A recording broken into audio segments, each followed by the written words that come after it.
Well, it's great to be joined now in the studio by Andrew Bridgen, local MP for North West Leicestershire, and someone who has really fought to raise this issue before it became prominent in the national media. Welcome to GB News, Andrew.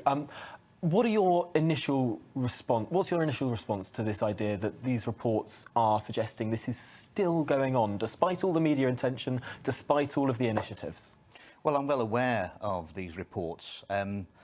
Witnesses came to me 10 months ago and said that the unscrupulous employers in Leicester in the textile trade, to get round the minimum wage requirements, they were actually on paper paying the minimum wages to their staff, so they were getting legitimate pay slips which they could show to the authorities, but they were having a post-it note put on them with the amount of cash they got to go immediately to the cash point machine and give back to the employer.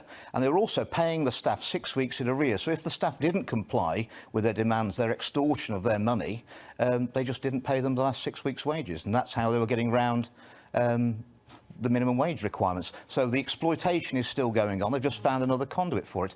And all of this information was passed by me and witnesses to the National Crime Agency 10 months ago.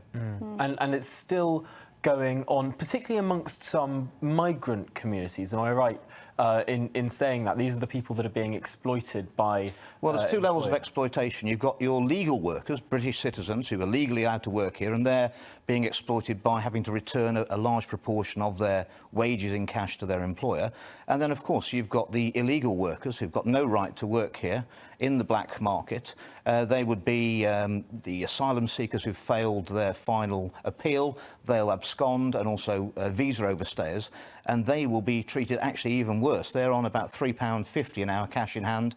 They will be living 20 to a house on mattresses, appalling lifestyle, very poor working conditions, and effectively it's modern slavery. These people have no choices. They wouldn't choose a lifestyle like that. Yeah, and why is this still going on, and why does there seem to be such a lack of action around it? I know the government, there's a modern slavery helpline that was launched, and over the years it has seen an increasing number of calls to that helpline, but it almost seems like we're almost so preoccupied, almost talking about slavery from hundreds of years ago. We're more preoccupied doing that than talking about the slavery that's actually happening in Britain today.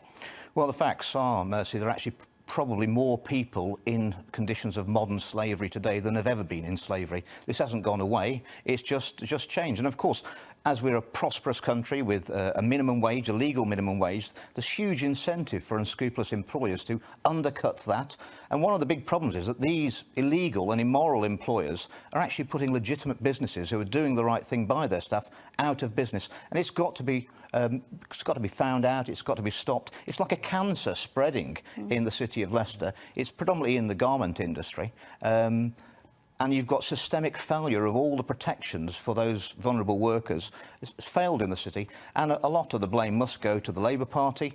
It's a Labour-controlled city. There's 52 Labour councillors, 1 Lib Dem, and as of last week, the first Conservative councillor was elected in Leicester East in a very, very long time. We need more representation, and you've got to hold that council to account for systemic failures. So this is predominantly a council failure from this sort of one-party state here, that all but 2 councillors of one party not holding, not enacting the laws as they stand. What could government do to step in here? What do you want to see the government? Pretty has put in a task force into Leicester because there's huge issues also with HMRC. There's systemic VAT avoidance in that trade as well, which is costing the country an awful lot of money, and working with external bodies, immigration, and of course the police.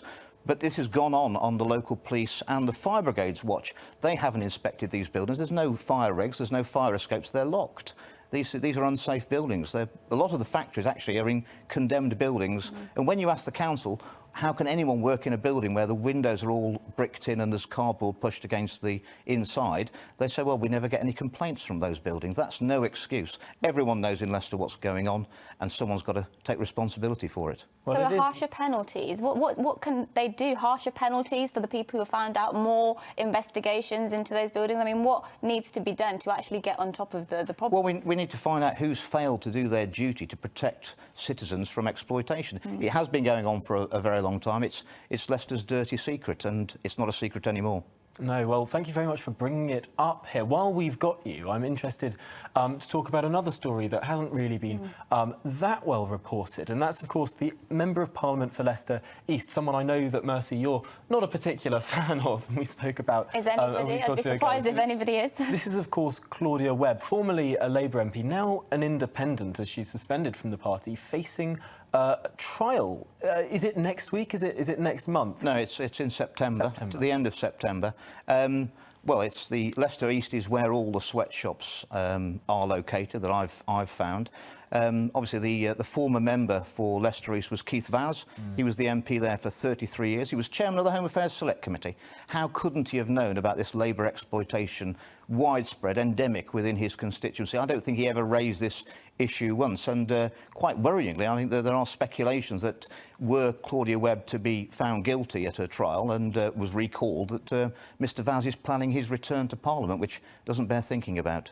Wow. Well, that is an extraordinary situation there. I mean, I suppose we can't speculate on the result of that trial, but that if it were to go the wrong way for Claudia Webb, a recall petition, I suppose, could be instated by the people of Leicester East. What is the political repercussion of what's going on here? I mean, you say the council is overwhelmingly controlled by the Labour Party. There doesn't seem to be a democratic backlash against everything that's going on here. It seems to be sort of business as usual as far as politics is concerned. The people of Leicester deserve far better than this, and these slave wages are depressing the economy in the city and preventing its regeneration. If people want change in the city of Leicester, if they want change anywhere else, they can't keep voting for the same parties into power. Well, Andrew Bridgen, thank you so much for bringing us this story. It's one that we will certainly keep an eye on. It's something that I think the whole country should be paying more attention to. Andrew Bridgen, thank you.